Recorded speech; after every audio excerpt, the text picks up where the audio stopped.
Halo co-friend, pada video kali ini kita akan membahas soal yang berkaitan dengan ikatan kovalen. Pada soal kita disuruh memilih pasangan unsur A, B, C, D, atau E yang membentuk ikatan kovalen.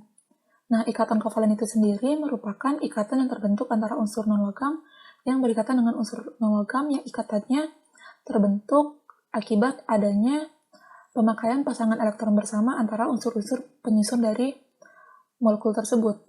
Nah, selain ikatan kovalen, ada juga ikatan ion. Ikatan ion itu merupakan ikatan yang terbentuk antara unsur logam yang akan melepaskan elektron dan kemudian ditangkap oleh unsur non-logam yang menerima elektron.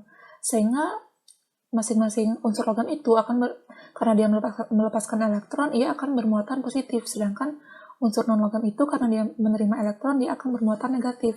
Nah, unsur yang bermuatan berlawanan tersebut akan mengalami gaya tarik-menarik atau gaya elektrostatis, sehingga akan terjadi ikatan ion.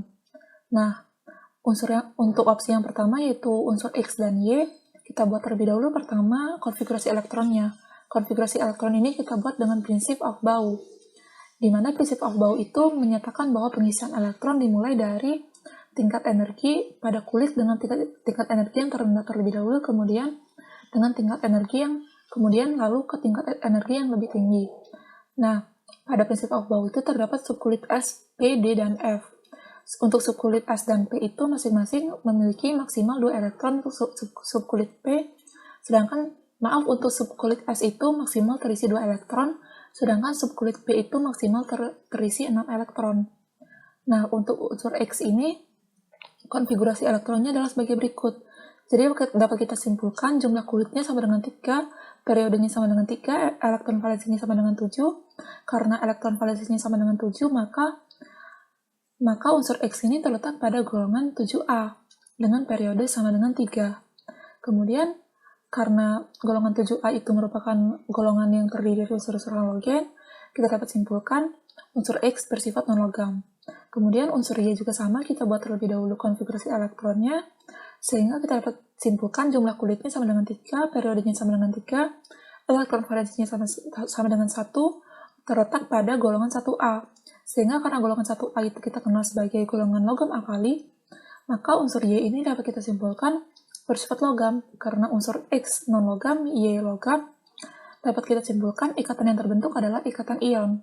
Kemudian untuk opsi yang B, terdiri dari unsur P dan Q. Pertama kita buat konfigurasinya terlebih dahulu seperti cara sebelumnya. Kemudian dapat kita tentukan dari konfigurasinya jumlah kulitnya sama dengan 3, periodenya 3, elektron valensinya 2, maka unsur P terletak pada golongan 2A. Golongan 2A kita kenal sebagai logam alkali tanah, sehingga unsur P kita dapat simpulkan bersifat logam. Kemudian unsur Q kita buat konfigurasinya sebagai berikut. Jumlah kulitnya dapat kita tentukan dari konfigurasi sama dengan 3, periodenya sama dengan 3, elektron valensinya sama dengan 7, golongannya terletak pada golongan 7A. Sehingga unsur Q ini bersifat non-logam. Sehingga ikatan yang terjadi pada opsi B ini, pada unsur-unsur opsi B ini adalah ikatan ion karena terdiri dari unsur yang bersifat logam dan non-logam. Kemudian untuk unsur yang C, R, dan Q kita buat konfigurasinya, sehingga dapat kita simpulkan unsur R ini dari periode, elektron valensi, golongan, dan jumlah kulitnya. Maka unsur R ini kita dapat simpulkan bersifat non-logam. Kemudian unsur Q ini juga dapat kita simpulkan unsur yang bersifat non-logam karena terletak pada golongan 7A yang merupakan unsur halogen. Karena terdiri dari unsur-unsur yang bersifat non-logam dan non-logam, dapat kita simpulkan R dan Q ini akan membentuk ikatan kovalen. Kemudian untuk opsi yang D ada unsur N dan T. Dengan kita buat konfigurasinya juga seperti sebelum-sebelumnya.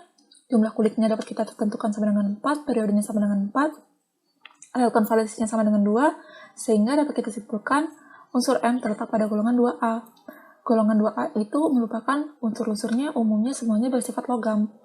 Kemudian untuk unsur yang T, kita buat konfigurasinya juga dari nomor atomnya, kemudian kita dapat simpulkan jumlah kulitnya 3, periodenya 3, elektron valensinya 6, terletak pada golongan 6A. Golongan 6A itu bersifat non-logam.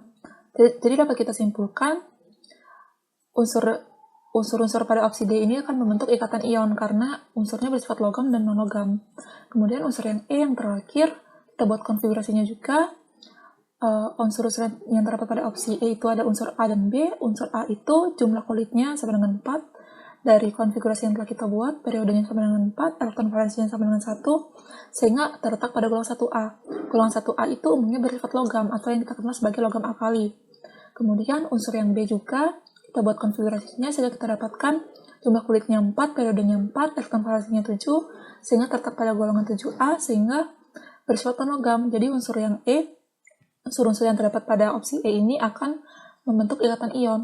Jadi dapat kita simpulkan pasangan unsur yang dapat membentuk ikatan kovalen adalah pasangan unsur yang terdapat pada opsi C, yaitu yang terdiri dari unsur R dan Ki. Dengan unsur R itu merupakan unsur yang non-logam, dan unsur Ki itu adalah unsur yang non-logam juga. Jadi dapat kita simpulkan jawabannya adalah opsi yang C dengan unsur R dan Ki yang merupakan pasangan unsur yang dapat membentuk ikatan kovalen. Sekian dulu ya, co-friends. Sampai jumpa di soal berikutnya.